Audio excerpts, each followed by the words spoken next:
அன்புள்ள துலாம் ராசி அன்பர்களே வணக்கம். இந்த வார ராசி பலன். துலாம் ராசினருக்கு 5ல் சூரியன் சனி, 6ஆம் இடத்தில் ராகு புதன் சுக்கிரன், அஷ்டமத்தில் குரு, 9ல் செவ்வாய், விரய ராசியில் கேது இருக்கிறார். உங்கள் ராசிக்கு 5ல் சூரியன் சனி, 8ல் குரு இருப்பதால் எந்த ஒரு விஷயத்திலும் சிந்தித்து செயல்பட வேண்டும். தேவையில்லாத நெருக்கடிகள் காரணமாக மன நிம்மதி குறையலாம். உடல் ஆரோக்கியத்திற்காக சிறு சிறு செலவுகள் பாதிப்புகள் உண்டாகக்கூடும். உணவு விஷயத்தில் சற்று கட்டுப்பாடு தேவை. சிலருக்கு எதிர்பாராத வகையில் ஏற்படக்கூடிய பயணங்களால் வீண் செலவுகள் உண்டு. உங்கள் உழைப்பிற்கான பலனை அடைய ஒரு சிலர் இடையூறாக இருப்பார்கள். கொடுக்கல் வாங்கல் விஷயத்தில் மிகுந்த கவனம் தேவை.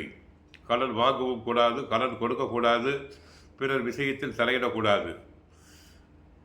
சிலருக்கு வண்டி வாகனங்கள் மூலமாக சுப செலவுகள் ஏற்படக்கூடிய ஒரு நேரம் என்பதால் தேவையில்லாத பயணங்களை தவிர்ப்பது நல்லது. உத்தியோகத்தில் உள்ளவர்களுக்கு வேலை பளு அதிகரிப்பது மட்டுமில்லாமல் நீங்கள் சிறப்பாக செயல்பட்டாலும் அதிகாரியிடம் வீண் வாக்குவாதங்கள் உண்டாகும். உங்களுக்கு ஒதுக்கப்பட்ட பணியில் மட்டும் கவனம் செலுத்துங்கள். பிறர் விஷயத்தில் தலையிட வேண்டாம். மாணவர்கள் படிப்பில் கவனத்தோடு இருக்க வேண்டிய நேரம். ஒரு சிலருக்கு பெற்றோரிடம் மனக்கசப்பு உண்டாகும்.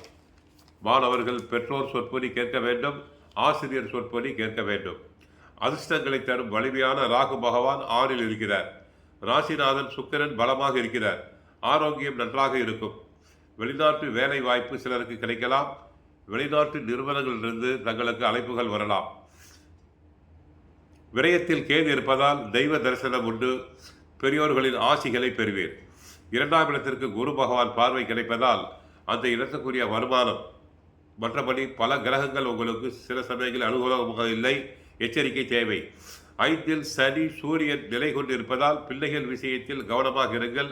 தந்தையாருடன் கருத்து வேறுபாடு வரலாம். பெண்களால் அவப்பெயர் வரும். ஆகவே பெண்களிடம் பழகும் போது கவனமாக இருக்க வேண்டும். கணவன் மனைவி கருத்து வேற்றுமை, ஆடம்பர செலவுகள் அதிகரிக்கும். கோபம் அதிகமாக இருக்கும். எக்காரணத்தை முன்னிட்டும் அவசர முடிவுகள் எடுக்கக்கூடாது. செலவு அதிகரிக்கும். கலைஞர்கள் நிதானமாக செயல்பட வேண்டும்.